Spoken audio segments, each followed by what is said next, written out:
प्रदेश व्यावसायिक प्रशिक्षक कल्याण संघ ने सरकार से भविष्य सुरक्षित करने की मांग उठाई है। व्यावसायिक शिक्षकों ने राज्य सरकार से व्यावसायिक शिक्षकों को आउटसोर्स आधार पर नियुक्त करने वाली कंपनियों के साथ एमओयू खत्म करने और सीधी भर्ती करने की मांग की है, ताकि शिक्षक वर्ग को परेशानियों का सामना न करना पड़े।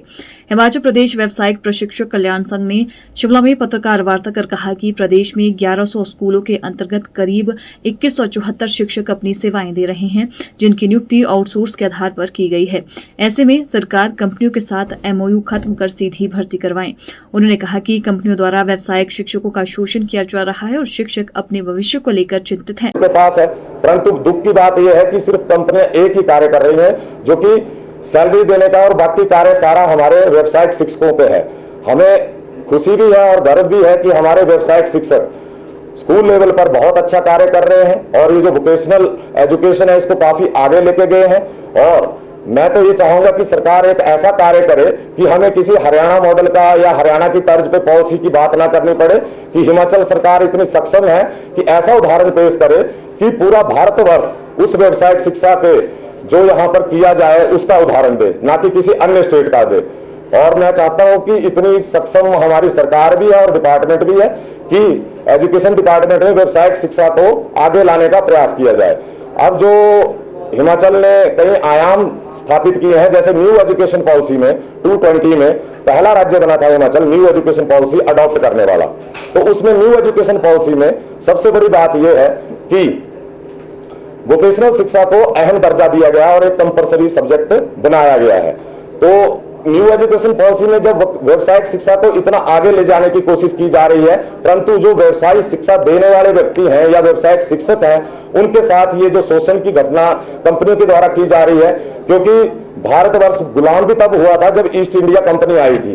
तो मैं चाहूंगा जो गुलामी पहले 200 साल हमें झेलनी पड़ी अंग्रेजों की, तो हमें तो 11 साल हो गए। अब हम चाहते हैं जो वनवास, पांडवों ने भी 12 साल झेला था, तो हमारा भी 12वां साल चल रहा है। और इस दिवाली को हम चाहते हैं, इस दिवाली को हमारे परिवार के लिए खुशी की खबर आए और सरकार इसके लिए कोई ना कोई अहम कदम उठाए।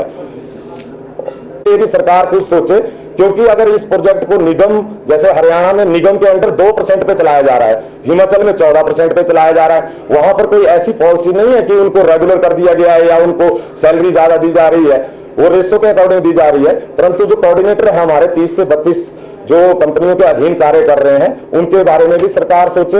और लगभग हमारे 2174 लगभग 2200 के करीब हमारे जो व्यावसायिक शिक्षक है उनके बारे में भी सरकार सोचे। 2 साल का समय जो है होने जा रहा है, सरकार को इस मुद्दे पर गंभीर होना चाहिए, क्योंकि आउटसोर्स में जब लोग कार्यरत होते हैं, लोग कार्य करना शुरू करते हैं, तो एक समय के बाद जो है उनमें थोड़ा सा वो अपने कार्य के प्रति गंभीरता जो है वो खोते जाते हैं, क्योंकि वो मानसिक प्रताड़ना का शिकार होना शुरू हो जाते हैं।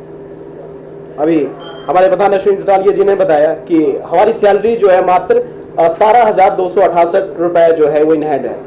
उसके बाद सिक्योरिटी जैसे ट्रेड में जहां पे लोग एक्स आर्मी है, उन लोगों को जो है वो 5,000 रुपए वेतन देने की बात कही जा रही है कि हम आपको किस्तों में वेतन देते हैं। पहले ही सैलरी जो है नाम मात्र है, उसके बावजूद कि आपको हम किस्तों में सैलरी देंगे, इस तरह का बेहुदा मजाक इन कंपनियों द्वारा जो है वो हर माह किया जाता है। हर माह हमारी न्यूज जो है, आप पत्रकार बंधुओं के माध्यम से आप देखते हैं कि न्यूज़पेपर में हम देते हैं कि आज इस कंपनी की सैलरी नहीं आई है, आज ICSS की सैलरी नहीं आई है।